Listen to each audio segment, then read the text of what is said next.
Mr. Quilp?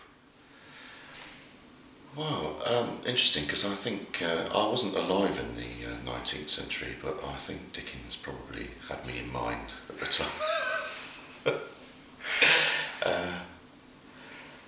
It's very interesting because I made a choice to begin with. Sorry, I'm just going off slightly here, but I made a choice very early on not to read Curiosity Shop because it is an adaptation, and I thought, actually, I don't want to get too bogged down with, because Curiosity Shop is such a, it's a huge book. There's a lot of stuff in there, and actually, how useful would that be for me?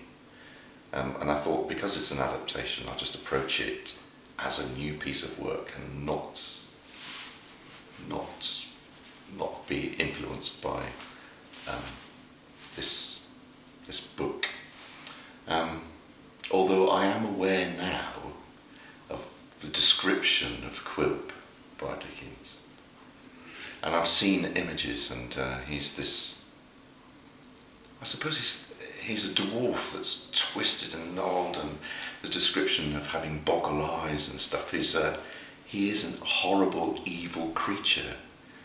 But that subsequently, from working on the piece in rehearsals, that is what is inside me. When I approach Quilp, that is what I visualise in my head, is this creature of pure, he is pure evil.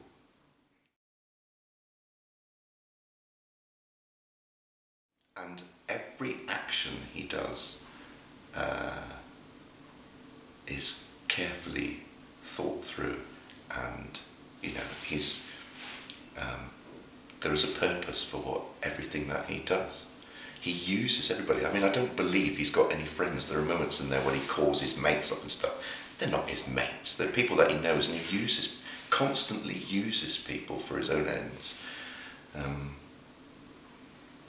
And he's a hateful, evil person, but people cannot get away from him. I suppose if I was an animal, if Quilp was an animal, he'd be a fat, hairy tarantula.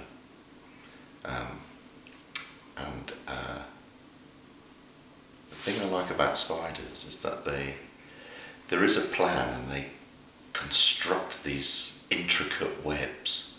And I think that's what Quilp does. He formalises plans in his head and stuff when he sees opportunities, and then he draws people into his web and captures them. And once they're in his web, there's no getting out for them.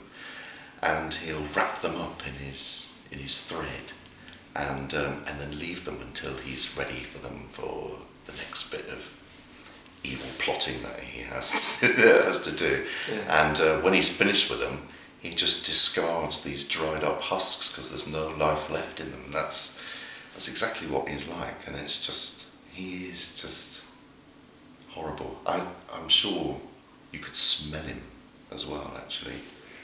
I mean, he's a cigar puffing thing. There must be an element of people being aware of him before he even comes into a room, or sometimes.